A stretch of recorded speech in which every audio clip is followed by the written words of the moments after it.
So lack of evidence or lack of evidence. So we now know that about virtually 100% of people with MS are infected with the virus, compared to between 90 and 94% of normal adults.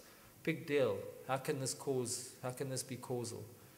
This is the problem. How do you prove or establish that a virus causes disease when it's got such high penetration in the general population?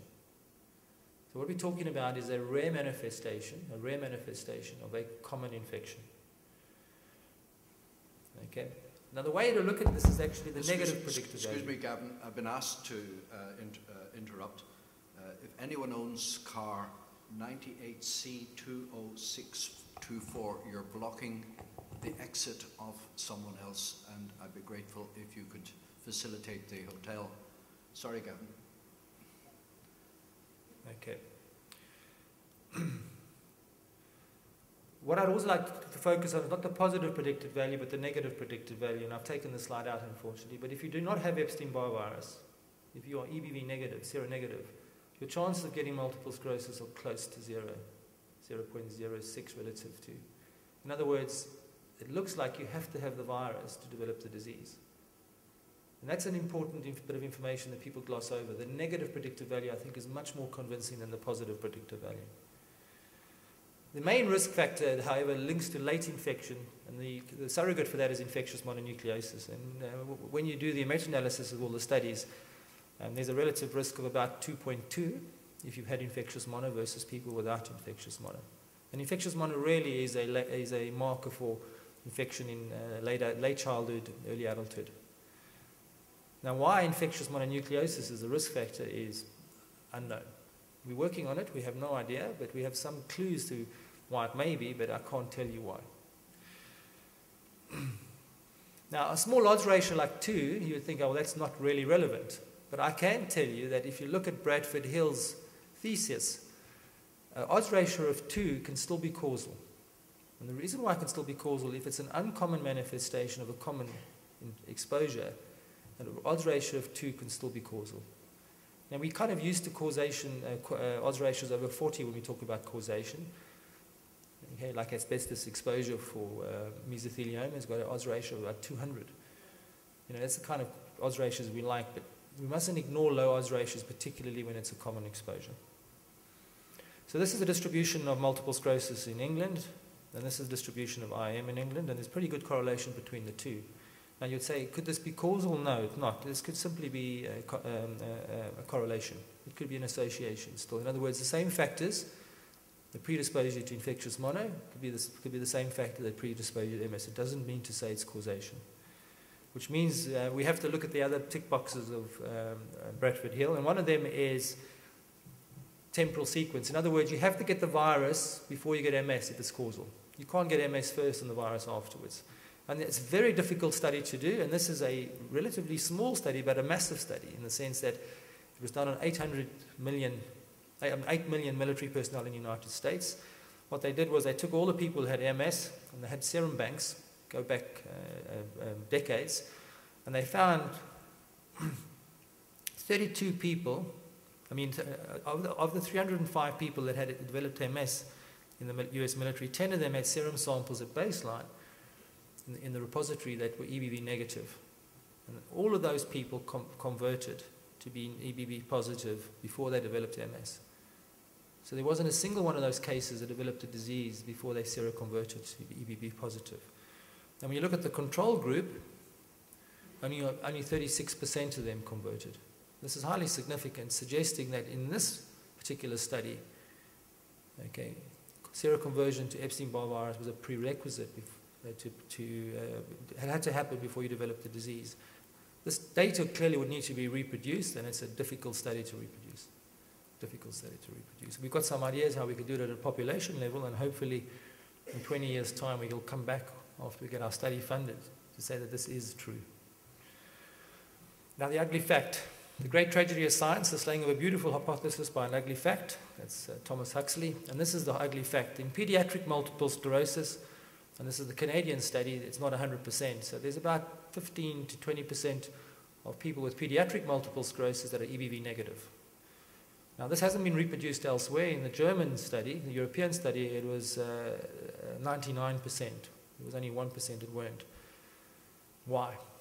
Now, I don't know. I can't answer this. The only thing I can answer is that we need to make sure that those pediatric MS cases have what we would call typical adult onset MS. They need to be followed to make sure they pan out to have true MS. They could be misdiagnosed. Making a diagnosis of MS in pediatrics is not as easy as in adulthood, and they may have a different disease. That's the only way I can explain it. They've got a different disease. Now, congruency. So to prove that something causes a disease has got to be congruent with the migration studies. And I, at the moment, cannot argue that it's congruent with migration studies. We have no data to suggest that we can explain the migration on the EBV hypothesis. Similarly, we have to link it to vitamin D, and at the moment we've got very little data linking Epstein-Barr virus with vitamin D. Sex ratio changes. We can't explain this either. Although we've been trying to find some associations, and this is a study that Ram did, and it's just been published, been submitted, just showing you that there is a difference in infectious mononucleosis. In other words, girls tend to get infectious mono in their early teens, and this is the ratio of admissions. This is complicated infectious mono to hospital. It's commoner, females are more likely to get admitted in that age group, 10 to 14, than boys. That just tells me they start kissing earlier than boys. That's what it tells me. And then we've got to link it to smoking, and we have no idea how to link infectious mononucleosis to smoking. One of the things that we have to explain, George, is the parent of origin effect. And as you know, that MS is much more likely to go down the maternal lineage. There's an overabundance from mother to daughter, and we need to explain that.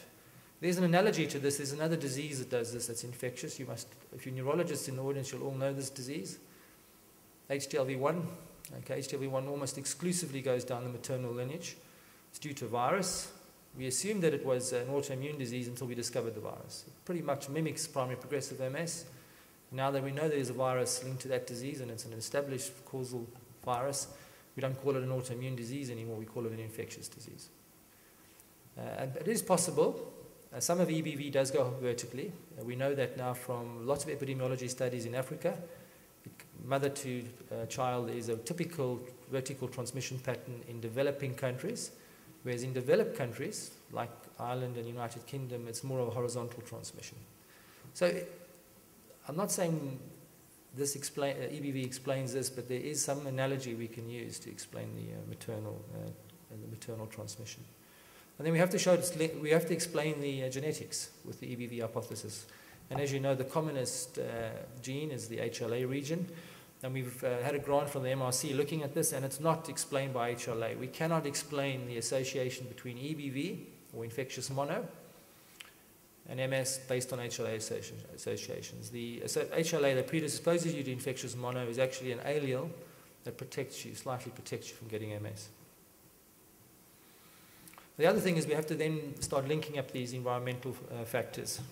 And this is a review we published 2 years ago now, just looking at the interaction of various risk factors. And I'd just like you to concentrate on the lowest part of this table, is when you start putting together EBV with genetics, either raised titers to the EBNA1 protein or history of infectious mono and carrying the HLA, your relative risk now starts going up to 10 and above 10.